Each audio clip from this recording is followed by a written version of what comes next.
अस्सलाम वालेकुम दोस्तों, उर्दू पॉइंट के साथ आज आप डिस्कस करेंगे जो आयशा अकरम टिकटॉकर है जिसने एक अनोखा इंकशाफ किया है जिसमें उसने अपना मौक़िफ़ अख्तियार किया है कि जो रैम्बो उसका करीबी दोस्त था वो ब्लैकमेलर है। तो मज़ीद वीडियो में जाने से पहले आपसे छोटी सी गुजारिश है कि अगर आप मेरे चैनल पे न्यू आए तो चैनल को सब्सक्राइब कर लें और बेल आइकन को प्रेस करें ताकि इस तरह की इन्फॉर्मेटिव वीडियो आपको बर वक्त मिलती रहे। जी हाँ दोस्तों, अब चलते हैं बाकायदा आज की इस वीडियो की तरफ। दोस्तों, जैसा कि आपको याद होगा, Sania Lahore Iqbal park Ayesha TikToker case में एक नया मोड़ आया है जिसमें उस साथी उसका जो करीबी साथी था रैम्बो वो ही ब्लैकमेलर निकला है और ये आयशा का इंकशाफ है। मुतासरा खातून आयशा अकरम ने हीरो को विलन बना दिया और उसने आयशा अकरम ने तमाम वाक़े का जिम्मेदार अपने साथी रैम्बो को ठहरा दिया है। आयशा ने डीआईजी इन्वेस्टिगेशन को तहरीरी बयान जमा करवा दिया जिसमें कहा है कि ग्रेटर इकबाल पार्क जाने का प्लान रैम्बो ने ही बनाया था। रैम्बो ने अपने साथियों के हमरा मेरी नाजीबा वीडियोस बना रखी हैं। इन वीडियोस की वजह से रैम्बो मुझे ब्लैकमेल करता है। आयशा अकरम ने इल्जाम लगाया कि रैम्बो मुझे ब्लैकमेल करके 10 लाख रुपए ले चुका है। मैं अपनी तनख्वाह में आधे पैसे रैम्बो को देती हूं। रैम्बो अपने साथी बादशाह के साथ मिलकर टिकटॉक गैंग चलाता है।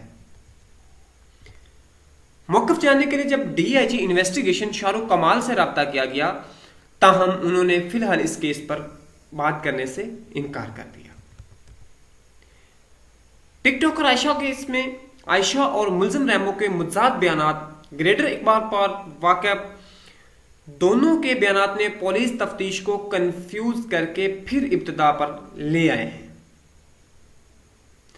मुलजिम रैम्बो को पुलिस ने गिरफ्तार कर लिया। रैम्बो का इब्तदाई बयान में वाक़े के मरकजी मुलजिम रैम्बो ने पुलिस को दिए के बयान में बताया कि मैं और आयशा ग्रेटर इकबाल पार्क गए जहां लोगों ने बुरा सलूक किया।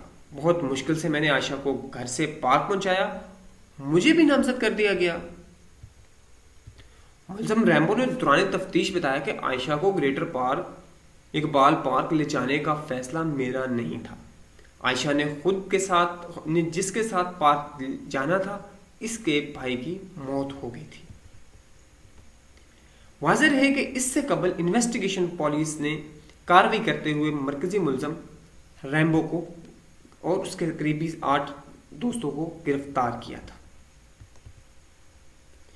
याद रहे कि आयशा अकरम ने अपने साथ पेश आने वाले शर्मनाक वाक़े से मुतालिक डीआईजी इन्वेस्टिगेशन को तहरीरी बयान जमा करवाया था जिसमें उसका कहना था कि ग्रेटर इकबाल पार्क जाने का प्लान रैम्बो ने ही दिया था। आयशा अकरम ने दावा किया कि रैम्बो ब्लैकमेल करके 10 लाख रुपए ले चुका है। मैं अपनी तनख्वाह में से आधे पैसे रैम्बो को देती हूँ। रैम्बो साथी बादशाह के साथ मिलकर टिकटॉक गैंग चलाता है। याद रहे कि 14 अगस्त के रोज़ मीनार पाकिस्तान पर आयशा अकरम को वहाँ पर मौजूद 400 अफराद ने की जानिब से तशद्दुद और जिनसी हमले का निशाना बनाया गया था। दोस्तों, इस तरह की मज़ीद इंफॉर्मेटिव वीडियो के देखने के लिए उर्दू पॉइंट को सब्सक्राइब करें।